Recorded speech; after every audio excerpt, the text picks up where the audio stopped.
네, 반갑습니다. 자, 이번 주 정말 여러모로 중요한 한 주입니다. 일단은 가장 큰 이벤트 중에 하나로도 볼 수 있을 엔비디아. 네, 엔비디아의 주식이 10분의 1로 액면 분할이 된다라는 것과 더불어서 이번 주 수요일 날 FOMC와 CPI 이런 물가 지표들도 좀 예정이 되어 있고요. 이런 측면에서 봤을 때 엔비디아의 액면 분할이 가지고 올 수 있는 시장 내의 영향성을 해석하는 것은 매우 중요할 수 있다라고 봐야 됩니다. 자, 지금 엔비디아가 뭐 일각에서는 10분의 1로 액면 분할을 하게 되었을 경우에 뭐 일각에서는 주가 모멘텀이 이런 순투자자들의 유입을 더 끌어올릴 수 있다라는 뭐 얘기들도 나오고요. 그게 아니라 오히려 순투자자들이 유입이 많이 되면서 주가의 안정성에 희석이 될 여지가 높다라고 얘기를 하는 부분들도 많이 나오고 있습니다. 그 점에 대해서도 오늘은 좀 얘기를 해볼 수 있도록 하겠습니다.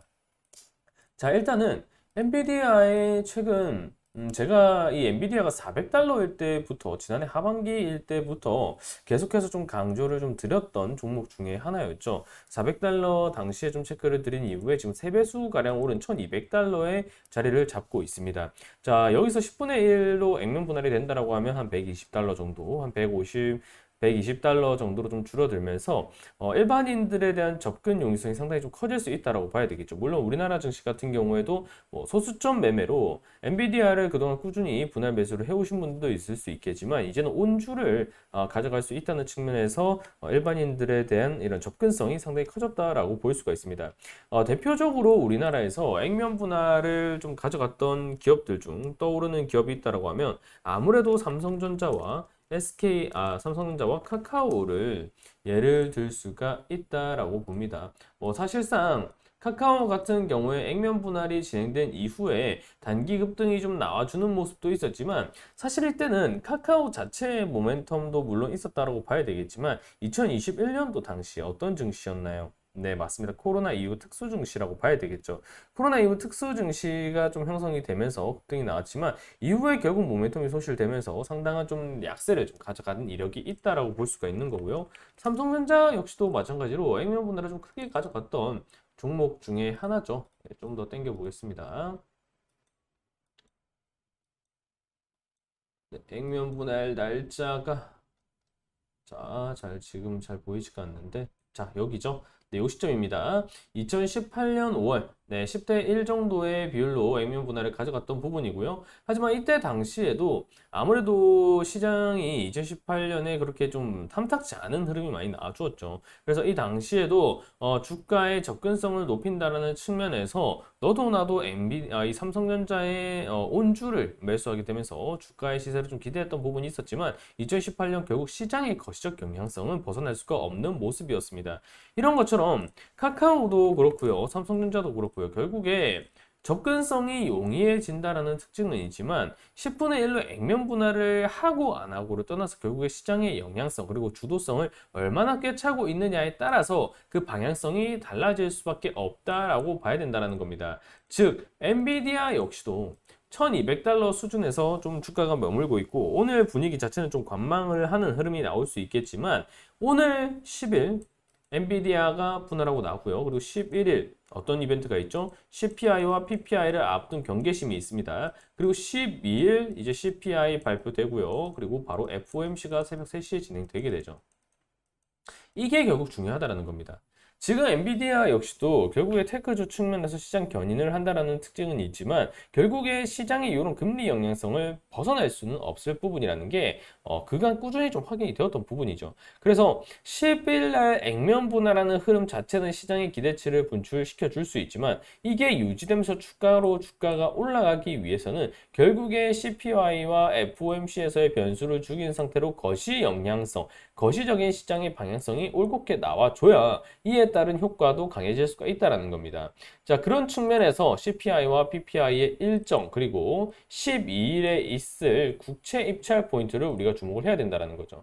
자, 평소에는 제가 국채 입찰 포인트를 그렇게 많이 말씀을 드리진 않아요. 근데 이번에는 왜 말씀을 드리냐? 자, 지난 5월에 국채 입찰이 상당히 좀 부진하게 나오면서 자금 경색이라던가 이런 금리 인상 가능성, 인플레이션에 대한 부담 포인트가 계속해서 나오면서 미국 시장을 압박했던 시점이 있었단 말이에요. 그래서 지금은 미국 국채 입찰이 전월보다 5월에 그 압박을 주었던 시장 환경보다 얼마나 개선이 되었을 것인가를 확인하는 것도 중요하기 때문에 이번 단기물이라고 하더라도 국채 입찰 포인트를 반드시 좀 주목을 해야 된다라고 볼 수가 있는 거고요. 이 흐름이 12일에 나오게 되는데 자, 보면 12일이 시작되는 12시 30분 그리고 2시 이렇게 나오죠. 결국에 미국 증시의 변동성을 야기시킬 수 있을 포인트라는 겁니다. 요게 무탈하게 나오면서 이게 나오게 된다라고 하면 어때요? 그 다음날 미국 증시의 영향권을 가져갈 수 있는 바로 CPI 발표로 이어진다는 거죠. 요 일정으로 이어진다는 겁니다. 네, 소비자 물가 지수가 발표가 되게 되고요. 이게 소화가 또 되고 나면은 어때요? 이후에 새벽에 FOMC가 예정이 되어 있다라는 거죠. 네, FOMC 기자회견과 금리 결정이 나온다라는 거죠. 요게 지금 연달아서 달려 있습니다. 결국에 12일을 기점으로 11일에서 12일로 넘어오는 이 위치에는 국채 입찰이 예정되어 있고요. 국채 입찰이 예정되어 있고요. 12일 날에서 13일 넘어가는 요 포인트에 있어서는 FOMC가 예정이 될 예정이고요. 12일 당일에는 CPI가 예정될 예정입니다. 이렇게 매크로 지표가 좀 상당히 좀 촘촘하게 잡혀 있는 부분이기 때문에 아무리 엔비디아의 모멘텀이 강하고 이런 어떤 엔비디아의 액면 분할에 따른 접근성이 용이해지면서 추가적인 수급을 개인 매수세로 하여금 탄력적으로 붙일 수 있다고 하더라도 이 흐름이 결국 중요하다는 겁니다. 만약에 액면 분할을 하고 나서 국채 입찰도 좀 잘 풀리고요. CPI도 지금 보면 자, 좀 땡겨서 보여드릴게요. 지금 보면 CPI도 지금 보면 전년 대비 동결 포인트로 지금 방향성이 잡히고 있는 부분이고요. 지금 CPI 전월 대비로 본다라고 하면 예상치가 0.1% 정도로 이전 수치에 비해서 상당히 좀 큰 폭으로 잡히게 됩니다. 물론 여기서 마이너스로 간다라고 하면 그건 디플레이션 발생 우려가 되기 때문에 그건 말이 안 되는 거겠죠. 네, 그래서 0.1% 내외의 부합성을 좀 보인다라고 한다면 요 CPI를 근거로 한 FOMC에서도 좀 성명이 인식이 될 가능성이 높고요. 파월 역시도 최근에 좀 비둘기파적 면모를 보이고 있었기 때문에 금리 인하에 대한 방향성을 좀 내비추면서 전반적인 엔비디아뿐만 아니라 테크주들에 대한 기대치를 좀 끌어올릴 수 있을 부분이 마련된다라는 거죠. 실제로 이 5월의 원자재 변동성, 뭐 원유라던가 천연가스 이런 곡물 등의 포인트를 본다라고 한다면 3월에는 지정학적 리스크가 크게 떠오르면서 4월에 시장을 좀 압박을 주었지만 4월 지정학적 리스크가 좀 완화된 시점에서 원자재 방향성이 좀 낮아지고요. 그 흐름에 따라서 CPI 방향성 역시 좀 무탈하게 잡히고 여기서 비둘기파적 발언이 나오면서 4월 후반 5월부터 시장 반응이 좀 나왔던 걸 기억하실 겁니다. 그리고 5월의 원자재 가격 역시도 사실 크게 변동성이 없이 4월 포인트의 횡보 정도 혹은 약조정 정도 나오는 자리이기 때문에 이번 CPI 역시도 그렇게 충격적인 방향으로 나올 가능성은 크게 없다라고 봐요. 그래서 이번에 엔비디아의 이런 액면 분할 이후에 이런 국제 입찰이라던가 CPI, FOMC 등이 방향성이 무난하게 지나가는 그런 그림이 나온다라고 한다면 시장은 아무래도 엔비디아의 이런 방향성이 시장성으로 올라간다라고 하더라도 액면 분할하니까 역시나 엔비디아 접근성 커지는구나. 지금이라도 사야겠다. 이런 매수세가 붙으면서 엔비디아의 주가 경향이 강해질 수밖에 없고요. 그 흐름이 나온다라고 한다면 필라델피아 반도체 지수의 견인 그리고 이 영향을 우리나라 증시 역시도 반도체 업종과 테크주 중심의 코스닥이라던가 뭐 삼성, SK 하이닉스 이렇게 다발적으로 받아갈 수 있을 여지가 생긴다라는 거죠. 하지만 반대로 생각을 해보면 어때요? 만약에 엔비디아의 오늘 액면 분할이 진행되고 나서 관망 심리가 나오는 자리에서 11일 국채 입찰 채권, 국채 채권 입찰도 좀 부진하게 나오고 CPI도 0.1% 이상의 좀 시장치를 상회하는 가이던스가 나오고요. 그리고 FOMC에서도 다소 매파적인 스탠스가 CPI를 인식하면서 나온다라고 한다.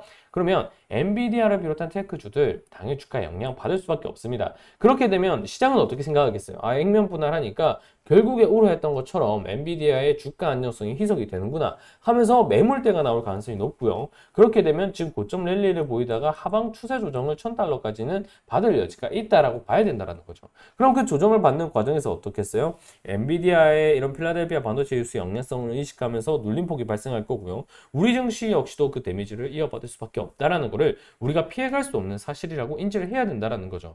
그래서 이번에 엔비디아의 액면 분할 소식이 물론 앞서 본 바와 같이 카카오라든가 삼성전자라든가 이런 접근성을 높이는 데는 큰 도움을 줄 수 있지만 결국에 그 방향성을 주는 데 있어서는 시장의 거시적인 방향성이 중요할 수밖에 없다. 이렇게 생각을 하셔야 된다라는 겁니다. 그래서 이번 주에 엔비디아가 이렇게 좀 액면 분할을 한다라고 해서 무조건 접근하신다라고 생각하시기보다는 반도체를 바로 접근한다라고 보시기보다는 11일, 12일, 13일 이 일정을 충분히 소화하는 모습을 보고 나서 접근을 하셔도 기회 요인은 절대 늦지 않다. 이렇게 좀 말씀을 드릴 수 있겠습니다.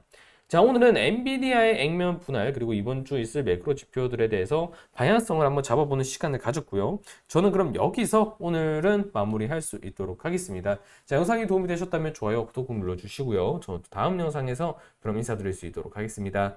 감사합니다.